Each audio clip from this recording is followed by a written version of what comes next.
আমরা আমাদের মতের অমিল হলে, মনের অমিল হলে অনেক সময়ই আমরা আমাদের সংসারটাকে ভেঙে ফেলি।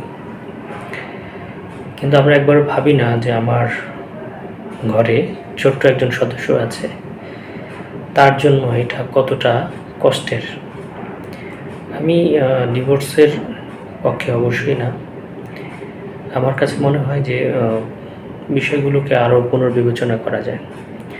আজকে যে সিদ্ধান্তটা নিচ্ছেন 5 বছর পরে বা 2 বছর পরে যেন আপনাকে অনুশোচনা না করতে হয় যে আমি একটা ভুল সিদ্ধান্ত ওই সময় নিয়েছিলাম।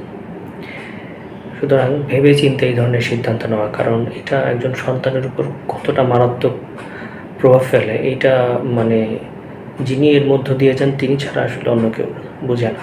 বিভিন্ন ঘাত প্রতিঘাতের মধ্য দিয়ে, বিভিন্ন প্রতিকূলতার মধ্য দিয়ে কিন্তু তাকে যেতে হয়। তো সুতরাং আমরা আমাদের সম্পর্কগুলোকে এইভাবে নষ্ট হতে দিব না।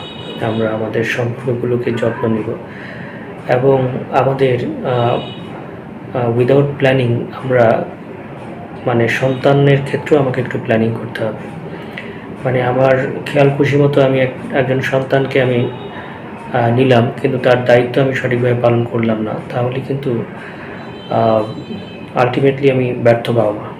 সুতরাং আমাকে সিদ্ধান্ত নেওয়ার আগে আমাকে ভাবতে হবে যে আমি আসলে যেই নতুন একটা জীবনে যাচ্ছি সেটার জন্য আমি প্রিপেয়ার কিনা, সেটা আমাকে কিন্তু চিন্তা করতে হবে।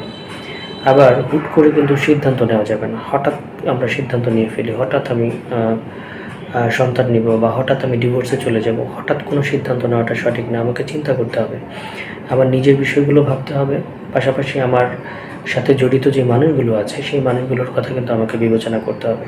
তারপরে গিয়ে আমাকে সিদ্ধান্ত নিতে হবে। এর মানে এই না যে আমি একটা টক্সিক রিলেশনশিপ আমি কন্টিনিউ করব, এটা না। কিন্তু আবার মানে এটাও করা যাবে না যে আমি কথায় কথায় আমি ডিভোর্সে চলে যাব।